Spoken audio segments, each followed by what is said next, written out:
dalam Yeremia 17 ayat yang ke-14 dikatakan, "Sembuhkanlah aku ya Tuhan, maka aku akan sembuh. Selamatkanlah aku, maka aku akan selamat, sebab Engkaulah kepujianku." Bapak Ibu yang terkasih dalam Tuhan, puji nama Tuhan, hari ini kita bersama-sama kembali memasuki ibadah pada hari ini. Kita bersyukur bahwa kita punya Allah yang luar biasa, Allah yang senantiasa mengasihi kita, dan ketika kita percaya kepada Dia, maka perbuatan ajaib disediakan bagi kita, karena tidak ada Allah yang luar biasa selain Allah kita.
Shalom, selamat pagi jemaat yang mengasihi dan dikasihi Tuhan.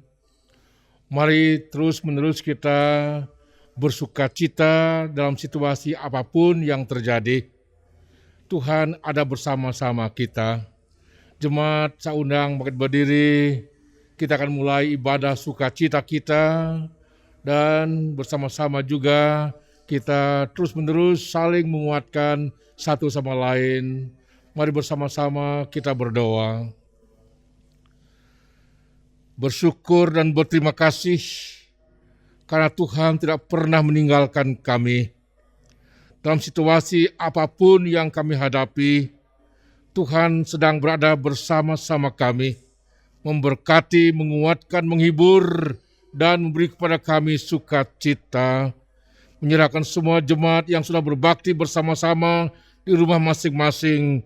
Engkau melihat kami sekalian, dan Engkau bersukacita melihat semangat kami memuji menyembah Engkau. Terima kasih Tuhan. Turunlah kiranya berkat damai sejahtera daripada Allah Bapa, kasih karunia Tuhan Yesus Kristus, dan kuat kuasa Allah suci menyinari ibadah kudus pagi hari ini. Haleluya. Amin. Kita masih berdiri bersama-sama nyatakan iman kita. Mari jemaat bersama-sama dengan penuh penghayatan kita berkata demikian. Aku percaya kepada Allah, Bapa yang Maha Kuasa, Khalik langit dan bumi, dan kepada Yesus Kristus, Anak-Nya yang tunggal Tuhan kita, yang dikandung oleh Roh Kudus, lahir dari darah Maria, yang menderita sengsara di bawah pemerintahan Pontius Pilatus, disalibkan, mati dan dikuburkan, turun ke dalam kerajaan maut, pada hari yang ketiga, bangkit pula dari antara orang mati, naik ke sorga, duduk sebelah kanan Allah Bapa yang Maha Kuasa, dan dari sana akan datang kembali untuk menghakimi orang yang hidup dan yang mati. Aku percaya kepada Roh Kudus, gereja yang kudus dan am, persekutuan orang kudus, pengampunan dosa, kebangkitan tubuh, dan hidup yang kekal. Amin. Jemaat duduk kembali. Jemaat yang terkasih, di masa-masa pandemi seperti ini, ada banyak ketakutan yang kita alami. Jikalau kita melihat berita-berita di luar, ada banyak orang yang harus kehilangan nyawa karena virus COVID-19. Namun sebagai orang percaya, kita tahu dan kita yakin bahwa ada kekuatan yang luar biasa. Karena ketika kita hidup di dalam firman Tuhan, maka disitulah ada banyak hal mujizat yang Tuhan buat di dalam kehidupan kita.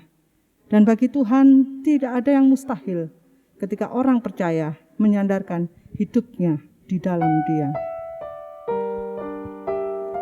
Kita yakin, kita percaya bahwa Tuhan yang mampu memulihkan kehidupan kita.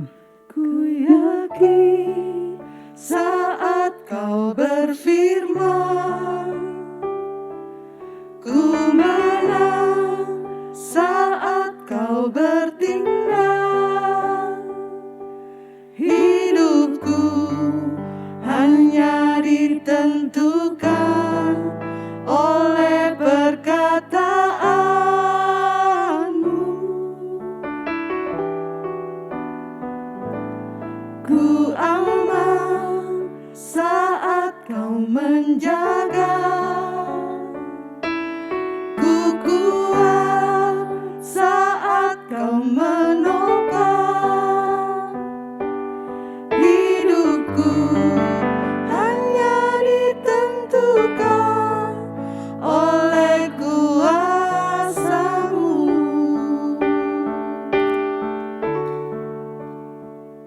Bagi Tuhan tak ada yang mustahil. Bagi Tuhan tak ada yang tak mungkin. Mujizatnya disediakan bagiku. Ku diangkat dan dipulihkannya.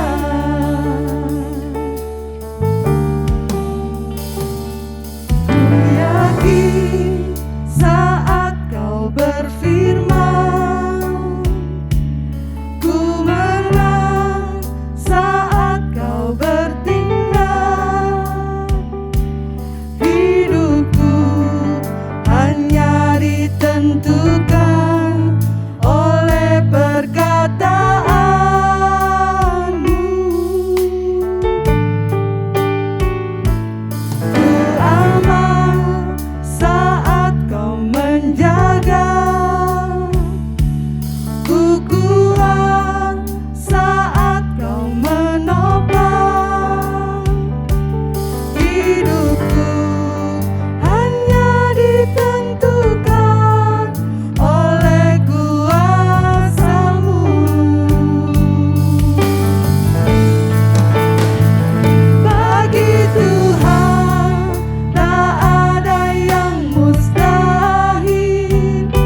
Mari kita berdoa. Tuhan, kami mengucap syukur padamu di pagi hari ini buat kebaikan dan kemurahan-Mu. Kami berterima kasih buat penyertaan-Mu dan pemeliharaanmu yang sempurna atas kehidupan kami. Terima kasih ya Tuhan Yesus. Pagi hari ini kami mau duduk diam di bawah kaki-Mu. Kami mau menikmati firman Tuhan dan hadirat-Mu dalam hidup kami. Segarkan kami ya Tuhan. Pulihkan kami, perbaharui hidup kami ya Tuhan Yesus. Perbaharui pikiran kami ya Tuhan. Supaya firman-Mu itu Tuhan Yesus benar-benar tertanam dalam hidup kami. Kami menjadi semakin serupa dengan Engkau. Terima kasih ya Tuhan Yesus. Kami siap untuk dengar firman-Mu dalam nama Tuhan Yesus. Amin. Shalom saudara, di pagi hari ini saya akan mengajak kita untuk membaca satu bagian firman Tuhan yang terambil dari kitab Yesaya pasal 46 ayat yang ke-8 sampai yang ke-11. Yesaya 46 ayat yang ke-8 sampai yang ke-11.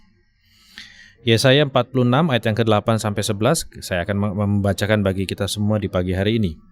Ingatlah hal itu dan jadilah malu, pertimbangkanlah dalam hati, hai orang-orang pemberontak. Ingatlah hal-hal yang dahulu dari sejak purbakala, bahwasanya akulah Allah dan tidak ada yang lain. Akulah Allah dan tidak ada yang seperti aku, yang memberitahukan dari mulanya hal yang kemudian, dan dari zaman purbakala apa yang belum terlaksana. Yang berkata keputusanku akan sampai dan segala kehendakku akan kulaksanakan. Yang memanggil burung buas dari timur dan orang-orang yang melaksanakan putusanku dari negeri yang jauh. Aku telah mengatakannya, maka aku hendak melangsungkannya. Aku telah merencanakannya, maka aku hendak melaksanakannya. Puji nama Tuhan. Saudara, pagi hari ini kita akan merenungkan bagian firman Tuhan ini dengan tema tunduk atau menyerah pada ketetapan atau kehendak Tuhan. Saudara, satu hal yang sulit bagi para pengikut Tuhan itu adalah ketika kita harus tunduk pada ketetapan Tuhan atau pada rencana Tuhan. Kalau kehendak itu sama atau sesuai dengan apa yang kita inginkan, tentu dengan senang hati, dengan sangat sukacita kita akan melakukannya. Tetapi jika itu hal yang berbeda, tidak kita sukai, menuntut pengorbanan yang besar dalam hidup kita, maka tidak mudah untuk kita mengikutinya. Namun sayangnya, kita nggak punya pilihan lain selain mengikuti kehendaknya. Kita bisa saja menolak, kita lari, maupun melakukan menurut apa yang kita pahami, atau dalam kata lain menurut versinya kita. Tetapi hal itu hanya akan mendatangkan kerugian yang besar atas hidupnya kita. Karena pada akhirnya kita akan kembali ke titik di mana kita harus melakukan lagi kehendak Tuhan. Sehingga penting untuk kita hari ini memahami bahwa kita perlu untuk tunduk atau menyerah pada ketetapan Tuhan. Saudara, kenapa kita harus tunduk pada ketetapan Tuhan ini? Nah, saudara, mari saya ajak kita untuk melihat dalam bacaan firman Tuhan tadi dalam Yesaya 46. Setidaknya ada 2 kali Tuhan mengulang hal yang sama. 2 kali Tuhan seolah-olah ingin mengatakan bahwa keputusanku akan sampai dan segala kehendakku akan kulaksanakan. Itu kalau saudara bisa baca di ayat yang ke-10 bagian akhir dan ayat yang ke-11 bagian akhir, Tuhan 2 kali mengulang hal yang sama tersebut. Jadi seolah-olah Tuhan mau katakan bahwa keputusanku, keputusan mutlak yang pasti akan aku lakukan. Atau dalam kata lain, Tuhan pasti akan melaksanakan apa yang dirancangkannya. Nah saudara, untuk kita bisa memahami pernyataan Tuhan yang kenapa Tuhan menyebutkan ini 2 kali, maka kita perlu mengerti dulu tentang konteks dari ayat ini. Konteksnya dalam kitab Yesaya 46 ini adalah, ini firman yang ditujukan kepada bangsa Israel yang sedang dalam pembuangan di Babel. Nah tentunya sebagai bangsa yang dibuang, mereka seolah-olah mereka takluk kepada kekuatan, pada kekuasaan ke Raja Babel. Nah tentunya pada saat mereka melihat Babel, mereka melihat bangsa yang perkasa, mereka melihat bangsa yang hebat, dan mereka juga pasti melihat bangsa Babel ini didukung oleh dewa-dewa yang luar biasa. Sehingga dengan kata lain, mereka begitu terpikat kepada dewa-dewa Babel ini dibanding dengan Tuhan. Sehingga akhirnya Tuhan mengatakan kepada bangsa Israel bahwa di dalam ayat yang kelima, kalau kita bisa ngelihat, kepada siapakah kamu hendak menyamakan aku, hendak membandingkan dan mengumpamakan aku sehingga kami sama. Jadi dalam ayat 5 ini Tuhan mau ngomong bahwa kamu begitu takjub, begitu heran dengan dewa-dewa Babel ini, sementara kamu lupa bahwa aku ini yang bisa menggerakkan segala sesuatunya lebih daripada dewa Babel itu. Nah saudara, Kenapa bangsa Israel bisa begitu? Karena bangsa Israel yang tadi saya katakan bahwa sudah dalam kondisi yang takluk kepada bangsa Babel tersebut. Sehingga pikiran mereka, fokus mereka hanya melihat Babelnya saja. Mereka lupa bahwa Tuhanlah yang sebenarnya menggerakkan bangsa Babel. Dan itu sudah dikatakan di dalam ayat yang ke-11, yang memanggil burung buas dari timur dan orang yang melaksanakan putusanku dari negeri yang jauh. Bangsa Israel lupa bahwa yang menggerakkan bangsa Babel itu untuk datang kepada bangsa Israel adalah Tuhan. Tuhan yang menggerakkannya, Tuhan yang merancangkannya. Untuk apa Tuhan melakukan begitu? Untuk menyadarkan bangsa Israel bahwa mereka sudah begitu jauh berlari, jauh berjalan dari Tuhan. Tujuannya bangsa Babel ini digerakkan oleh Tuhan adalah supaya membuat mereka bertobat, sadar akan kesalahannya mereka, sehingga mereka berbalik lagi kepada Tuhan. Karena kemudian kalau kita teruskan ceritanya, maka kita akan menemukan bagaimana bangsa Babel itu tunduk di bawah kekuasaan Raja Media, dan kemudian Raja Media pun juga tunduk di bawah kekuasaan Raja Persia. Bahkan kalau kita teruskan ceritanya sampai memasuki perjanjian baru, kita sama-sama tahu bangsa Israel di bawah kendali bangsa Roma. Artinya apa, saudara? Tidak ada satu kekuasaan pun yang abadi. Semuanya bisa saling menaklukkan, semuanya bisa saling mengalahkan satu sama lain. Satu-satunya kekuasaan mutlak yang tidak bisa dibatalkan, yang tidak bisa dikalahkan, hanya kekuasaan Tuhan saja. Tuhan yang menggerakkan segala sesuatunya, Tuhan yang mengatur segala sesuatunya. Sehingga dengan kata lain, saudara, Tuhan mau ngomong bahwa sama seperti yang di ayat 9 katakan, Akulah Allah dan tidak ada yang lain. Akulah Allah dan tidak ada yang seperti aku. Allah mau mengatakan bahwa dia satu-satunya Allah, tidak ada yang lain, tidak ada yang seperti dia, mirip pun gak ada. Dialah Allah yang maha kuasa, omnipotent. Dialah Allah yang menciptakan dunia ini, sehingga segala yang ada dalam dunia ini berikut dengan isinya, semua adalah miliknya. Dia adalah Allah yang ada dari kekal hingga kekal. Dia Allah yang maha tahu, maha benar, maha kuasa. Tidak ada yang seperti dia, mendekati pun tidak ada. Nah saudara, sehingga dengan demikian kita bisa menyadari bahwa Tuhan yang kita sembah itu merupakan Allah yang benar, yang sejati, dan tidak ada yang lain. Sehingga kehendaknya, rencananya pasti akan dilaksanakan. Tidak ada yang bisa menghalangi, membatalkan ketetapannya. Saudara, akhirnya kita sampai pada sebuah kesimpulan, kita mau percaya atau tidak, terima atau tidak, suka atau tidak, ketetapan Tuhanlah, rencana Tuhanlah, keputusan Tuhanlah yang akan terjadi dalam hidupnya kita. Oleh karena itu saudara, gak ada gunanya untuk kita lari dari ketetapannya. Gak ada gunanya kita menolaknya, dan karena akhirnya kita akan melakukan, pada akhirnya kita akan kembali dan melakukan apa yang menjadi ketetapan Tuhan dalam hidupnya kita. Sikap yang seharusnya kita kembangkan sebagai miliknya Tuhan adalah sikap untuk melakukan, siap sedia untuk melakukan apa yang Tuhan tetapkan dan yang Dia kehendakinya. Nah saudara, apa yang dimaksud dengan ketetapan atau rencana Tuhan tersebut?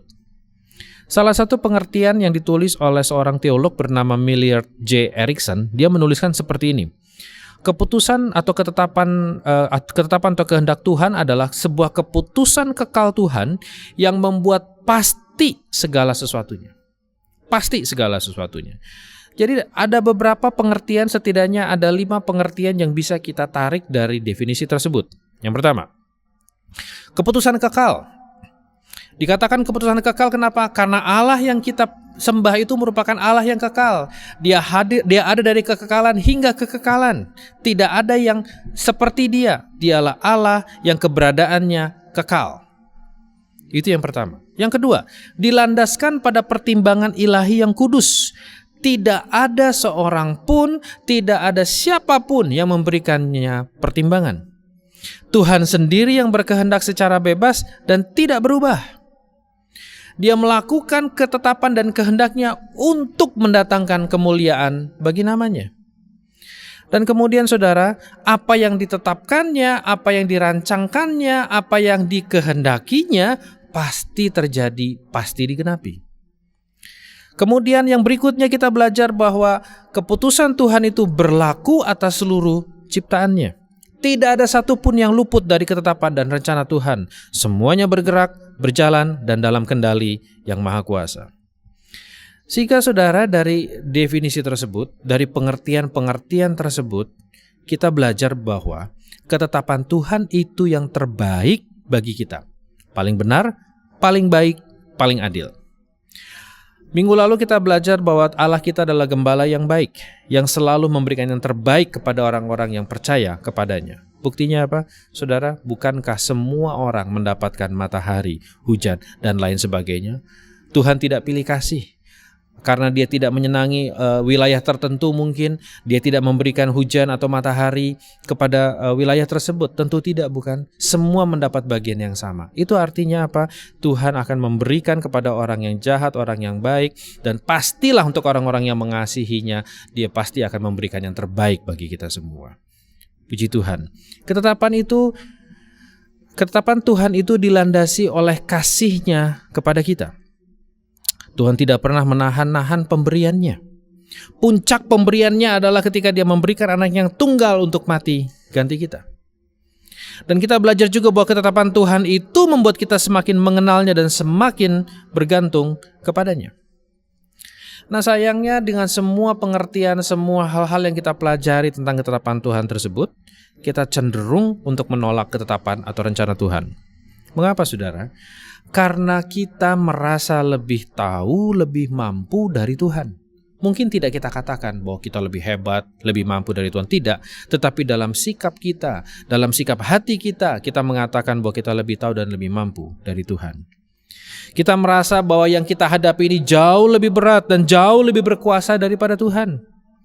Kita tidak suka atau tidak terima dengan keputusannya karena tidak sesuai dengan seperti yang kita inginkan.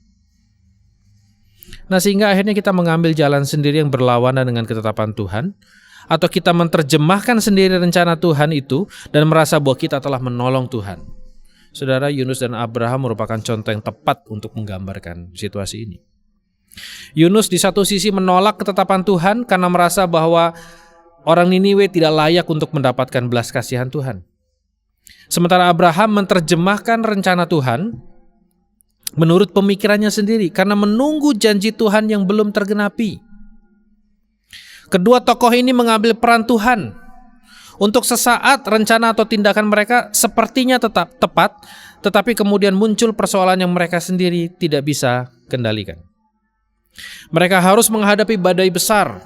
Badai besar ini menyadarkan dan mengembalikan mereka pada posisi yang seharusnya. Jadi saudara, kembali lagi kita belajar bahwa sia-sia untuk kita lari menjauh dari ketetapannya. Saudara, Tuhan kita itu adalah Allah yang memiliki ketetapan atau kehendak dan kehendaknya pasti terlaksana. Tidak ada pembatalan, pasti digenapi. Tuhan ingin agar kita taat, tunduk, menyerah pada kehendak atau ketetapannya. Sia-sia untuk kita memberontak, sia-sia untuk kita lari, sia-sia untuk kita menolak. Kenapa? Karena Tuhan pasti akan melakukan apa yang dikehendakinya. Saudara, Tuhan bisa saja menggunakan orang lain ketika kita menolaknya. Tapi kalau dia masih mau pakai kita, dia mau masih menggunakan kita, ini juga merupakan salah satu bukti bahwa ketetapan Tuhan pun berlaku atas kita walaupun kita menolaknya. Sehingga kita memang tidak bisa lari dari kehendak Tuhan ini. Nah, yang terakhir saudara, mari belajar untuk tunduk dan taat menyerah pada ketetapan Tuhan. Bagaimana caranya? Yang pertama, percaya dengan sepenuhnya kepada Tuhan. Percaya bahwa Dia tahu yang terbaik, artinya kita percaya bahwa Tuhan punya rencana dan akan melakukan rencananya tersebut menurut kerelaan dan waktunya Tuhan. Itu yang pertama. Yang kedua, belajar untuk menyangkali atau menyalipkan diri, terutama pikiran kita. Sehingga ketika kita sedang diperhadapkan pada situasi yang sulit, jalani dengan senantiasa mengucap syukur. Ketika sedang dikhianati, doakan, mintakan berkat kepada orang yang mengkhianati kita, dan lain sebagainya. Yang ketiga, saudara, belajar untuk peka akan tuntunan Roh Kudus dalam proses yang dijalani. Terkadang memang kita tidak memahami apa yang sedang kita alami hari-hari ini. Kita nggak ngerti, kita bingung, kita khawatir, kita takut. Tetapi ketidakmengertian kita bukan berarti bahwa Tuhan lupa dengan kita. Justru kita sedang dibentuk. Justru dengan demikian kasih sayangnya akan melimpah dengan luar biasa. Dan pada waktunya nanti kita akan melihat bagaimana Tuhan akan menolong kita. Jadi saudara, kalau kita mau taat hari ini, belajar percaya sepenuhnya pada Dia. Belajar untuk menyangkali dan menyalipkan diri kita. terutama pikiran. Dan yang ketiga, belajar untuk peka akan tuntunan Roh Kudus. Dan saudara, pada akhirnya ketika kita tunduk pada ketetapan dan kehendak Tuhan, kita akan bisa berkata sama seperti yang Ayub katakan di dalam Ayub 42 ayat 2 dan 5. Saya ajak mari kita membaca kitab Ayub 42 ayat yang kedua dan yang kelima. Ayub 42 ayat yang kedua mengatakan, "Aku tahu bahwa engkau sanggup melakukan segala sesuatu dan tidak ada rencanamu yang gagal." Saudara, ketika kita melakukan kehendak Tuhan, ketika kita sadar bahwa kita nggak bisa lari, bahwa ketika sadar bahwa kehendak Tuhan adalah yang terbaik dalam hidupnya kita, maka kita akan berkata sama seperti Ayub, "Aku tahu bahwa engkau sanggup melakukan segala sesuatu dan tidak ada rencanamu yang gagal." Ketika kita tunduk, kita taat, kita menyerah kepada Tuhan, menyerah kepada kuasanya Tuhan, dan kita menjalani semua proses-prosesnya, walaupun tidak enak, walaupun sulit, walaupun berat, maka kemudian kita akan sampai kepada ayat yang kelima dalam Ayub 42 tadi. Ayub 42 ayat 5 mengatakan, "Hanya dari kata orang saja aku mendengar tentang engkau, tapi sekarang mataku sendiri memandang engkau." Pada akhirnya saudara, di balik semua kesukaran, di balik semua proses yang tidak enak yang sedang kita jalani, kita melihat Tuhan. Kita melihat Tuhan dari perspektif yang belum pernah kita lihat sebelumnya. Kita mengenal Dia dengan lebih dalam lagi sehingga iman kita semakin kokoh di dalam Dia. Sampai di situ cukup? Belum, saudara. Karena kalau saudara memperhatikan di dalam Ayub 42 ayat yang ke-7, judulnya saja kalau Bapak Ibu baca, keadaan Ayub dipulihkan. Ketika kita mengakui Dia dengan sungguh-sungguh bahwa kedaulatannya, ketetapannya, kehendaknya yang terbaik untuk kita, dan kita menjalani semua prosesnya, dan kita mengakui Dia bahwa rencana Dia pasti terwujud, pasti terlaksana, pasti tergenapi, tidak mungkin gagal, maka Tuhan kemudian akan memulihkan kehidupan kita. Tuhan akan menolong, memulihkan, menyembuhkan, membuka pintu yang baru bagi kita. Dan itulah yang akan dikerjakannya untuk orang-orang yang dikasihinya. Saudara mau? Mari belajar tunduk pada ketetapan Tuhan. Mari kita berdoa. Tuhan, kami mengucap syukur padamu di pagi hari ini. Firman-Mu sudah terang benderang Kau nyatakan bagi setiap kami, bahwa ketetapan-Mu, kehendak-Mu itu adalah yang terbaik dan pasti akan Kau laksanakan dalam kehidupan kami. Tugas kami hanyalah tinggal mengikutinya. Tuhan, ampuni kami kalau kami sering bandel, kami sering berontak, kami sering menolak, kami sering menjalankan dengan upaya kami sendiri. Kami lupa bahwa sebenarnya yang Allah itu adalah Engkau ya Tuhan, bukan kami. Kami lupa bahwa sebenarnya yang Maha Kuasa itu Engkau Tuhan, bukan kami. Karena dia Tuhan, ampuni kami. Ampuni kami kalau kami masih sering mengandalkan diri kami. Ampuni kami kalau kami sering mengandalkan kekuatan kami, kemampuan kami merasa kami lebih daripada segalanya. Tuhan, ampuni kami Tuhan Yesus. Biar hari ini kami belajar untuk tunduk. Biar hari ini kami belajar untuk rela hati terbuka untuk menjalani semua proses yang sedang kami jalani hari-hari ini. Mungkin proses yang sedang kami jalani proses yang gak enak. Mungkin proses yang sedang kami jalani proses yang menyakitkan bagi hidupnya kami. Tapi satu hal yang kami tahu Tuhan, di ujung akhir dari setiap proses yang kami jalani, kami melihat Engkau, kami melihat pertolongan-Mu, kami melihat pribadi-Mu, kami melihat tangan-Mu yang terbuka menyongsong kami, memeluk kami, menghibur kami, memulihkan setiap kehidupan kami. Terima kasih ya Bapak, terima kasih. Pagi hari ini Tuhan, kami mau berdoa, membawa bangsa kami ke dalam tangan-Mu. Kami mau menyerahkan bangsa kami ke dalam tangan-Mu ya Tuhan, dengan segala macam kondisi dan persoalan yang sedang kami hadapi hari-hari ini. Kami berdoa ya Tuhan untuk para pemimpin-pemimpin bangsa kami. Kami memberikan mereka kekuatan, kemampuan untuk bisa mengendalikan semua situasi-situasi yang ada saat ini Tuhan Yesus. Kami juga mau berdoa untuk para dokter, tenaga kesehatan, TNI, Polri. Tuhan, berikan mereka hikmat, berikan mereka kekuatan, kemampuan untuk bisa mengendalikan segala sesuatunya. Kami berdoa ya Tuhan, supaya Engkau menghiburkan mereka, menjagai mereka, dan memberikan kesehatan yang sempurna atas kehidupan mereka. Kami juga mau berdoa untuk anak-anak yang hari ini belajar secara online. Tuhan, kami serahkan ke dalam tangan-Mu. Biar berikan ketekunan, berikan semangat belajar, berikan mereka kemampuan untuk terus-menerus bisa mengikuti pembelajaran walaupun dilakukan secara online. Terima kasih ya Bapak, terima kasih. Kami juga mau berdoa untuk seluruh jemaat-Mu di tempat ini ya Tuhan Yesus. Kami mau berdoa untuk seluruh jemaat-Mu yang hari-hari ini Tuhan sedang mengalami kesukaran yang besar dalam kehidupan mereka.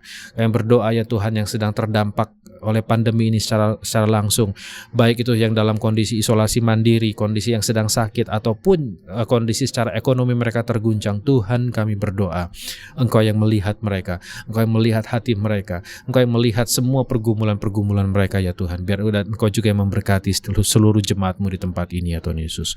Engkau yang menyembuhkan mereka, Engkau yang menghibur mereka, memberikan kekuatan bagi seluruh jemaat-Mu yang sedang menjalani isolasi mandiri ini. Tuhan, kami berdoa dan menyerahkan mereka ke dalam tangan-Mu. Yang sedang bergumul dengan ekonominya, Tuhan, Engkau yang memberkati mereka. Engkau membuka pintu-pintu yang baru dalam kehidupannya mereka ya Tuhan. Dan Engkau memberikan kesempatan-kesempatan yang baru dalam kehidupannya mereka. Tuhan, terima kasih ya Bapa, terima kasih. Kami terus berdoa untuk jemaat-Mu yang hari ini sedang bergumul dalam kondisi yang takut, khawatir. Tuhan, hiburkan mereka dan berikan kekuatan, berikan ketenangan dalam hatinya mereka ya Tuhan Yesus. Terima kasih ya Bapa, terima kasih. Kami berdoa biar berkat kesehatan, berkat makan minum senantiasa Kau limpahkan di atas rumah tangga jemaat-jemaat-Mu di tempat ini ya Tuhan Yesus. Dan kami juga berdoa ya Tuhan Yesus untuk seluruh pelayan-pelayan-Mu yang terlibat aktif dalam pelayanan. Kami berdoa dan menyerahkan mereka semua ke dalam tangan-Mu. Penjagaan-Mu, pemeliharaan-Mu sempurna atas kehidupan mereka. Terima kasih ya Bapa, terima kasih. Kami mengucap syukur padamu ya Tuhan di pagi hari ini. Dan kami menyerahkan hidup kami ya Tuhan di bawah kendali-Mu, di bawah ketetapan dan rencana-Mu. Di dalam nama Tuhan Yesus kami berdoa. Amin. Bapak Ibu jemaat, Bapak Ibu bisa menyiapkan persembahan dan memasukkannya ke dalam amplop persembahan. Setelah itu nanti persembahan bisa dikumpulkan untuk diserahkan kepada ketua kelompok masing-masing. Kita bersyukur bahwa hari ini kita bersama-sama boleh disegarkan oleh firman Tuhan. Kita diberi kekuatan dan kita juga bersyukur bahwa nantinya sepanjang kita akan mengalami atau menjalani hidup 1 minggu ke depan, kita tahu bahwa kita tidak usah takut, kita tidak usah gelisah, karena kita memiliki Allah yang siap untuk menjaga kita. El Shaddai, Allah menjagaku.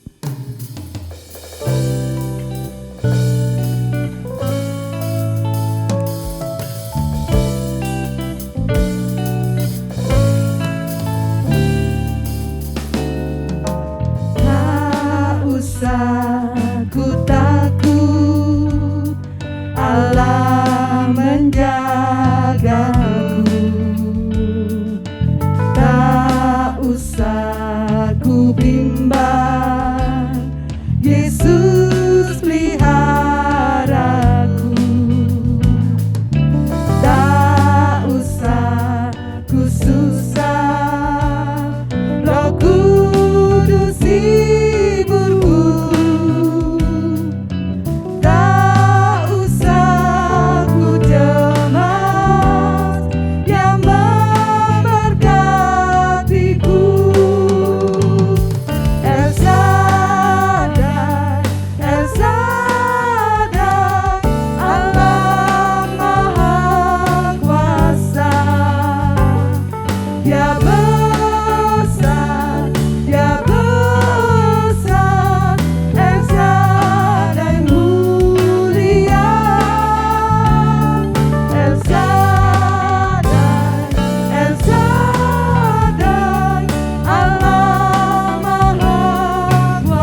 Jemaat kekasih, setelah kita dipuaskan, dikenyangkan oleh firman Tuhan, mari bersama-sama kita berdiri. Kita akan mengakhiri ibadah kudus kita pagi hari ini.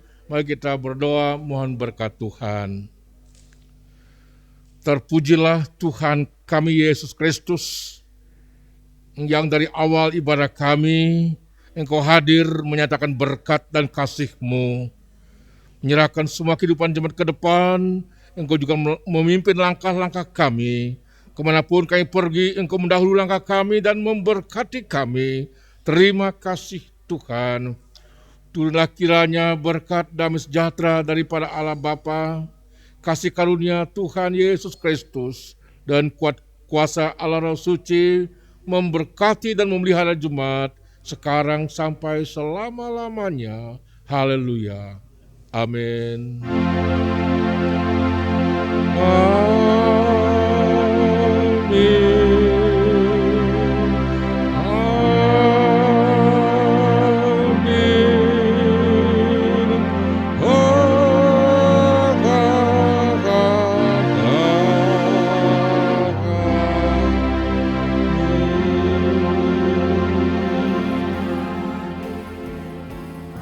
Amin.